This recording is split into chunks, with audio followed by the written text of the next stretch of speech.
Welcome back. I think we put up the wrong picture. He screamed when he said, that's not me. It's not him. Joining us right now, we have to talk about this. This is something we heard the president say in his New Year message. He was talking to us about, what the plans are for 2025. And one of the things that he mentioned was the launch of a values charter. Now, this values charter has been a part of conversations from the National Orientation Agency for almost 2 years now.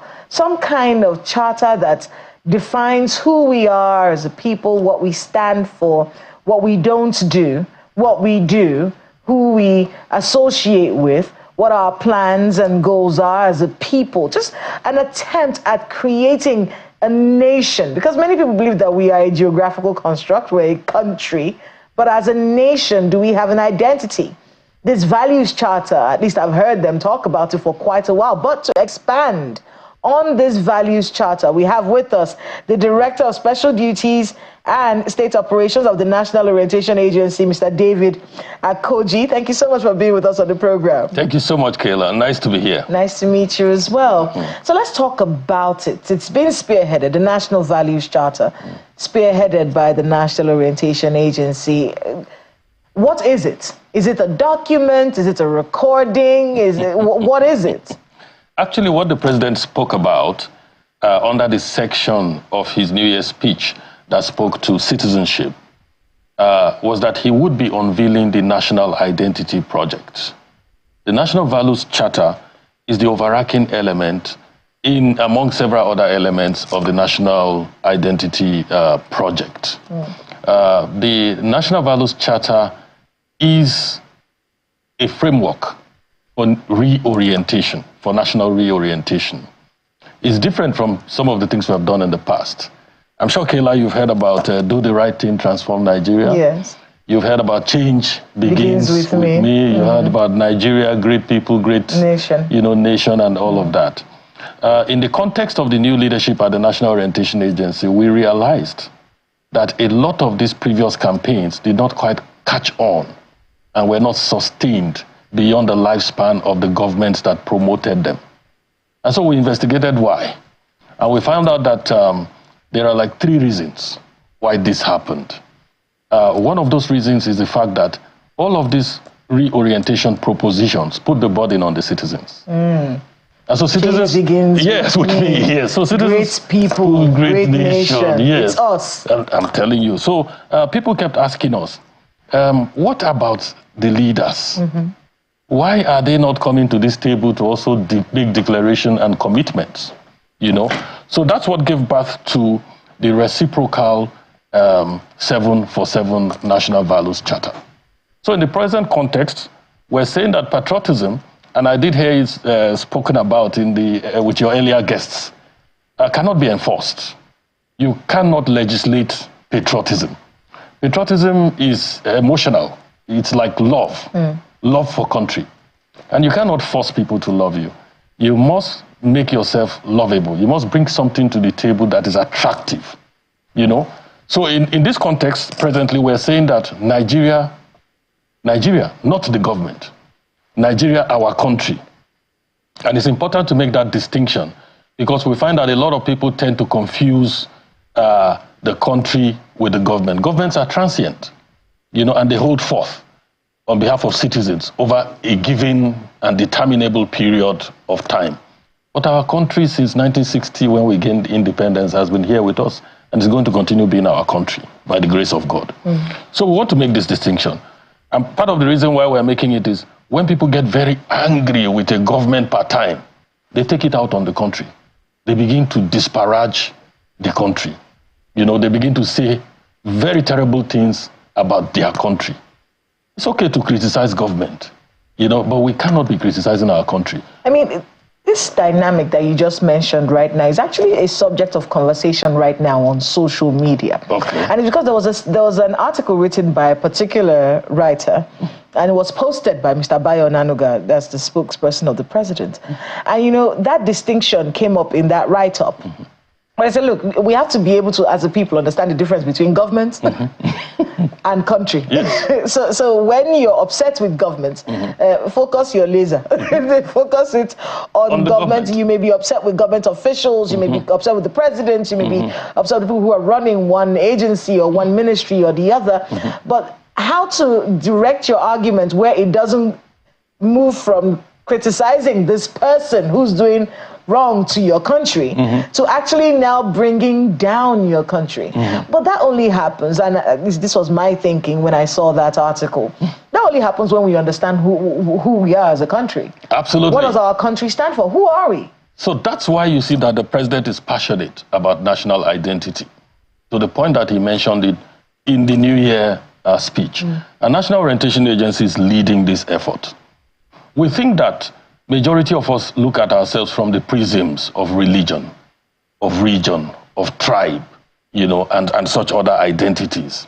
And this is because we have not clearly spelled out who we are as Nigerians. If you ask anybody on the street today, what makes you a Nigerian? Who are you as a Nigerian? He probably wouldn't be mentioning character elements. Let me ask you, who?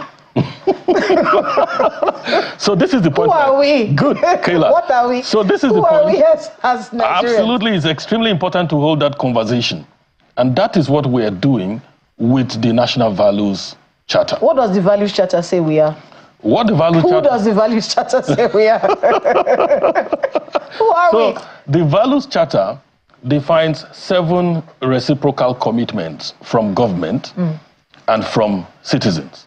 The ones from the country, the ones from the country we're calling the Nigeria Promise. You understand? And of those 7 categories, we're talking about democracy. So Nigerians are a country that, and the people that love democracy, and we want to sustain it. So we will work collectively together to ensure that this democracy does not die in our hands, in spite of the challenges that we have. Nigeria is a country that will encourage inclusivity. That is, we will not stand by and watch people marginalized for whatever reason, gender, religion, you know, and place of origin, and things like that. So this is the new vision, and then Nigeria will make that promise. As soon as the president launches this early this year, as promised in his New Year's speech, we will vigorously propagate this so that citizens can hold people in position responsible to these 7 Nigeria promises that I speak to you about. The promises are equity and equality. It includes democracy, like I mentioned, entrepreneurship, it includes peace, it includes inclusivity, freedom, and meritocracy. These are the things that are absent and that make people to not be committed to the country. So we want to say that, okay, Nigeria has made this promise, and you as a citizen should hold every government official, every person in position of authority responsible. Will it work? We will continue to push it. The other ones, did it work? Change begins with me. Sometimes these slogans, they now turn into insults. So this is the difference, Kayla. This is not a slogan. This that I'm talking to you about, the Federal Executive Council has approved these policies as at last year, you know, and we have a comprehensive strategy to deploy them in such a way that Nigerians can hold their leaders accountable to these promises that our country has made, irrespective of what political party you come from. And that's why it is a Nigeria promise, not a government promise.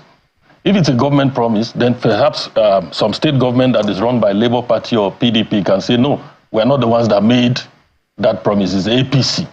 But this is a Nigeria promise.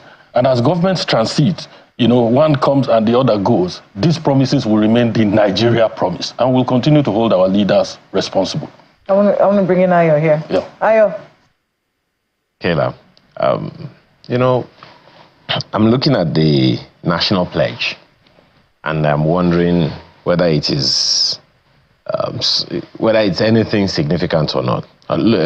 I pledge to Nigeria, my country, to be faithful, loyal, and honest, to serve Nigeria with all my strength, to defend her unity, and uphold her honor and glory. So help me God.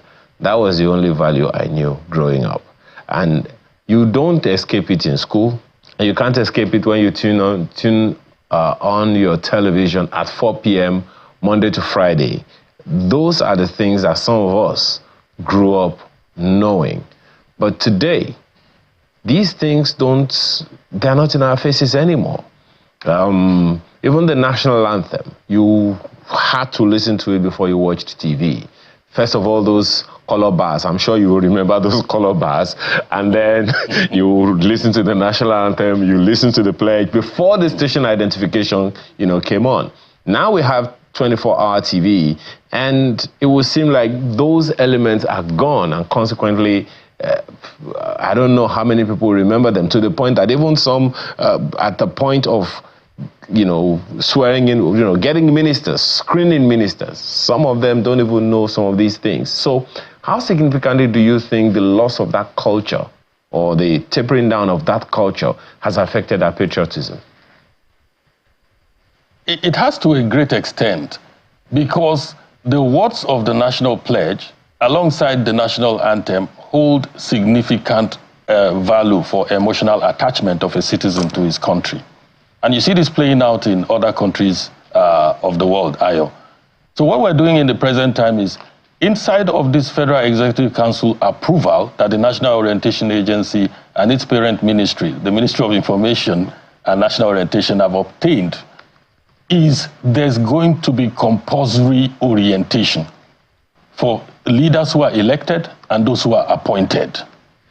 We're taking this also to NYC, to schools, and all of that. What has happened in the past is we didn't find ways to institutionalize these things so that they exist beyond the circumstances of a particular period in time. We've taken care of that now. The citizenship studies, inclusive of these national identity elements that I speak to you about, have already been incorporated into primary school curriculum. This is an effort that we embarked on jointly with the Nigeria Education Research Council, who are responsible for curriculum at that level. We are upscaling this to higher institutions also to ensure that it's included, in what they are taught, especially in the general studies aspect. So we are taking deliberate steps to ensure that it's actually in your face, as you put it, Ayo, in every space, that you go to. We've already started desensitization and orientation on this across the country. We are getting buy-in from traditional rulers, opinion molders, and religious leaders.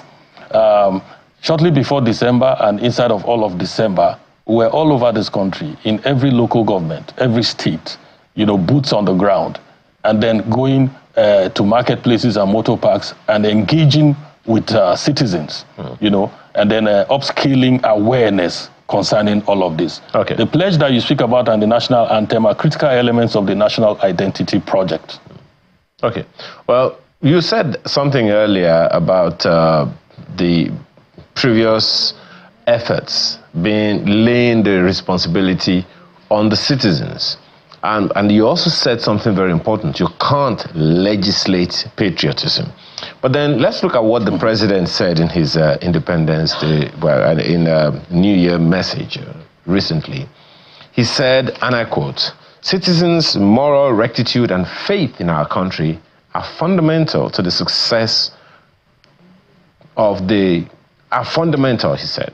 In 2025, we will commit to promoting adherence to ethical principles, shared values, and beliefs under the National Identity Project." It will seem like even the president made that also clear right there, that citizens have a responsibility, a big role to play in this, and it will seem like it's a take it or leave it kind of situation for the citizen.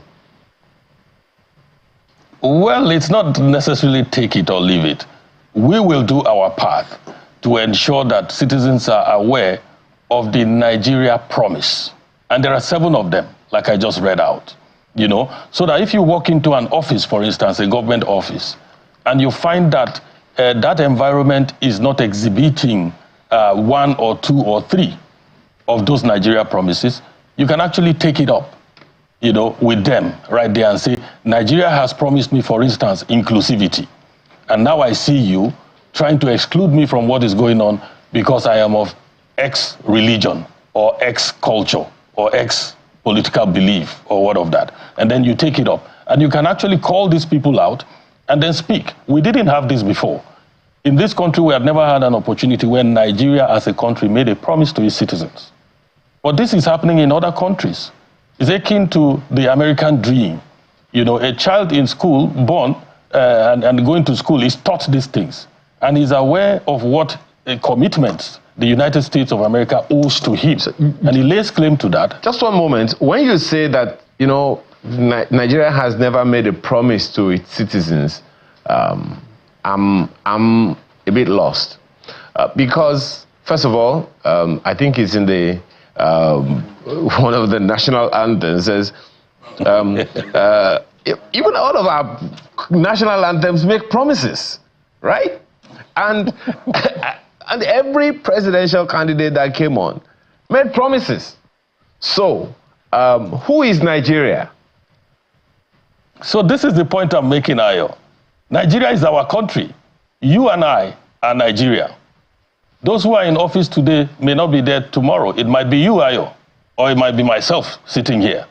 You know? So if Nigeria makes promises, then you and I have a responsibility to hold those people that are in position, who deliver one kind of service to the citizens of this country or the other, to hold them responsible to the promises that Nigeria as a country has made. I think we'll need a legislation for that one. I think we'll need a legislation for that one.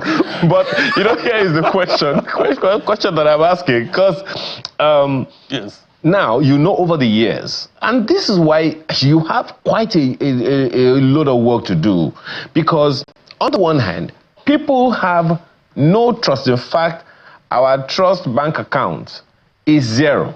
Mm-hmm. And one of our guests said over the weekend that, look, you just talked about a promise now, said when you keep a promise, you deposit in that emotional or patriotism account. When you don't keep a promise, you deplete, you withdraw from that account. It would seem like what we have done so far is to withdraw to the point that government is now in deficit of trust with the people. So coming up with a national values charter, how is that going to change that paradigm? Let me speak to the issue of trust, Ayo. I think it's important that you raised it. You see, when we start a conversation on citizens' trust in government, we narrow the conversation space. How much trust do we have for each other, you and I, Ayo? So we have a national problem of trust deficit. And this is not just about government. Here in Nigeria, yes, we manage it, we hold conversations and all of that. I'm sure you saw sometime last year when the president of France was slapped by a citizen. We have never had such an occasion here in Nigeria where trust deficits leads to physical attacks, you know, on a president. You know, we have seen it happen to legislators in their communities where stones were thrown at some and all of that. But we see, we need to work all-encompassingly on the challenge of trust deficit in our country. Trust in itself is an attraction for investment. If, for instance, a big business conglomerate decides to set up business in Nigeria and they are sure that our citizens will not go there and steal from them, and they tell these stories to their counterparts in other parts of the world, Nigeria becomes attractive for investment. I do not say this to discount the challenge of citizens' trust in government. It's something that we are concerned about at a National Orientation Agency too, and we have evolved strategies also to address that issue. Government officials shouldn't be promising so much and delivering so little. This is one of the drivers of trust deficit.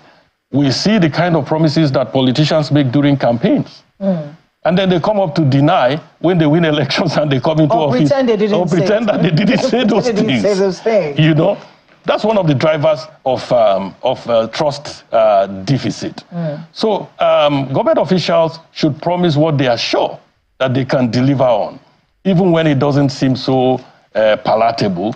Let the truth be told. I want to be able to talk about something before we go. And I know you're taking this to schools. Yes, we're taking it There's to a schools. Campus debate. Absolutely. Coming up as a capacity conference. Yes. That's going to be happening in schools across the country. We have done a first phase of it. Okay. What was it about? What happened in these schools? So and is it private schools or government schools? No, it's all schools. All schools? Yes. Okay. So we held regional debates and capacity building on the 747, which is the value reorientation platform we're driving going forward.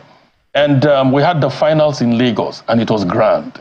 The finals involved winners from each geopolitical zone. So there were 6 schools. And what were they talking about? We take a topical issue. For instance, the issue of criticizing constructively. Yeah. We're encouraging young people to criticize. Don't criticize by disparaging our leaders. Don't criticize by cursing your country. But criticize constructively in a way that puts down alternative solutions. How was the reception? Did you feel like you had made some impact? It was awesome. We're looking forward to working with corporate organizations going forward. It was televised live. Yeah, I know. We carried it here. Yes, our channels carried it. It was on about 5 television stations live across the country. But this campus debate, what's it going to be about? We're going to keep having it every year. And then every year we will choose a topic. It's about encouraging our students on campuses to move away from the mundane, and to become more serious and to focus on government policies, programs, and activities, develop capacity to analyze policies, you understand, and to describe how benefits can be derived from policies, programs, and activities of government. I mean, it's very interesting. There are lots of things that happen in the first quarter of this year about young people. There's a youth confab, the president said, and then this values charter. I worry, though, about sustainability. I mean, we saw something happen when the president came in. He changed our national anthem. We're still learning it. we're still trying to get a hold of it. Yes. But you see, the old national anthem was created by somebody for some reason. And then now he's brought up his. Now you come up with this values charter, the 7 promises. I don't agree with Ayo. I've been listening to the anthems. It's always about Nigerians doing something. I haven't heard Nigeria doing something for me. I'm listening to all of that. But, changing things when you come into power makes me worry about the sustainability of what it is that you're trying to do. These 7 promises to the Nigerian people, this nationhood that we're creating. How do we know that when a new administration or a new DG even of NOA comes in, he won't change it to something else? So James begins from the top, something. Just trying to put his own slang on something. No. You see, we're not sloganeering this time around. Yes, but how do you know that this is going to be carried on? We're embedding it in institutions. There are 7 institutionalization policies that we're putting in place, Kayla. At the level of the nurturing stage of children, have you observed that our children are glued to foreign cartoons that do not teach about our culture, our way of life, and our values? Have you also noticed that since we got the approval from the Federal Executive Council on the nationalization of cartoon contents, at least 60%, that National Orientation Agency have started doing something in that direction? Have you been watching Captain Excellence? Captain Excellence, yeah. And the things that he's teaching our children as alternative to Iron Man, Spider-Man, and the rest of them that don't teach anything that's related to our contextual situations as it is. We are institutionalizing these things, embedding them in curriculum, school curriculum, for instance. That's not something any DG or president can wake up overnight and change. So this is what is going to be the difference between what we're doing with the National Values Charter and other campaigns that we have had in previous years and in previous governments. And this time around, it's about Nigeria. It's not about any government in power. I mean, I want to thank you very much, Mr. David Akoji, for being with us on the program. I know this is a conversation we will have. Yes. Thank you so much, David Akoji, Director of Special Duties and State Operations of the National Orientation Agency. Thank you so much for having us, Kayla. Well, Ayo, it's Friday, and it's a wrap from us this week. Thank you all for being with us. Have a great weekend. First week of the year. Fantastic. We're moving forward. We'll see you again soon. I am Kayla Megwa. Have a great weekend. And I'm Ayo Makinde. Welcome to the first Friday of 2025. Bye for now.